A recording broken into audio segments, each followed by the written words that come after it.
সরকারে আছি, কোথায় বাধা আছে বলতে পারবো না। বাংলাদেশ জিন্দাবাদ বা জয় বাংলা বললেন, এটার ভিত্তিতে আপনি আর বিচারক হতে পারবেন না।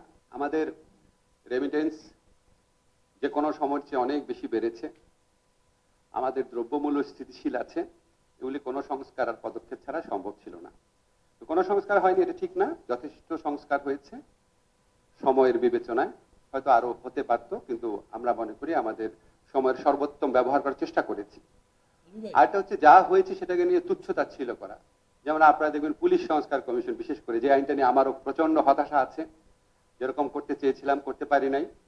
সরকারে আছি, কোথায় বাধা আছে বলতে পারবো না, একসময় নিশ্চয়ই পারবো।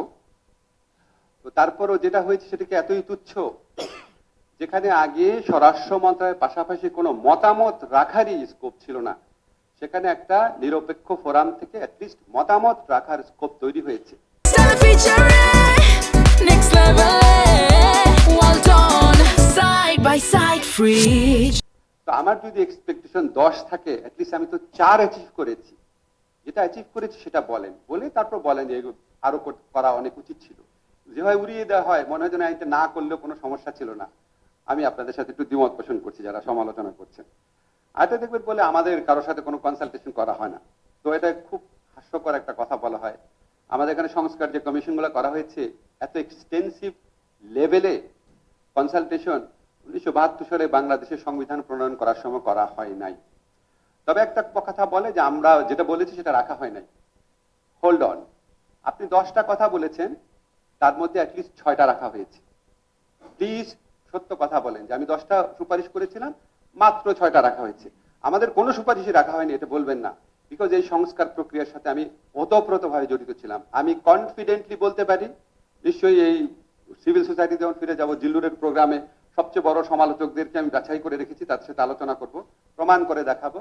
এভারেজে 10টার মধ্যে অন্তত 6টা সুপারিশ রাখা হয়েছে। তো আমার কাছে মনে হয় কি, কিছু কিছু মানুষের কাছে নেগেটিভিটি বা নেতিবাচক প্রচার হচ্ছে একটা উদ্দীপকের মতো। হয়তো অ্যাক্টিভিজমকে চাঙ্গা রাখার জন্য এটা প্রয়োজন হয়, হয়তো আপনার অনেক লাইক পাওয়ার জন্য, আলোচনায় থাকার জন্য প্রয়োজন হয়, কিন্তু হয় কি এটা মানুষকে একটু বিভ্রান্ত করে, হতাশ করে। আমাদের তো মানুষকে আশাবাদী করাও হচ্ছে এক ধরনের দায়িত্ব। আজকে যে আলোচনার বিষয় সেটা হচ্ছে বিচার বিভাগের স্বাধীনতা এবং রুল অফ ল।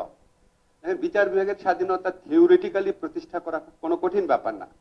এটার জন্য যা যা করা দরকার আমরা তাই করেছি। আমাদের এখানে 54-55 বছরের একটা প্রত্যাশা ছিল স্বাধীন সচিবালয় গঠন করা, সেটা আমরা করেছি।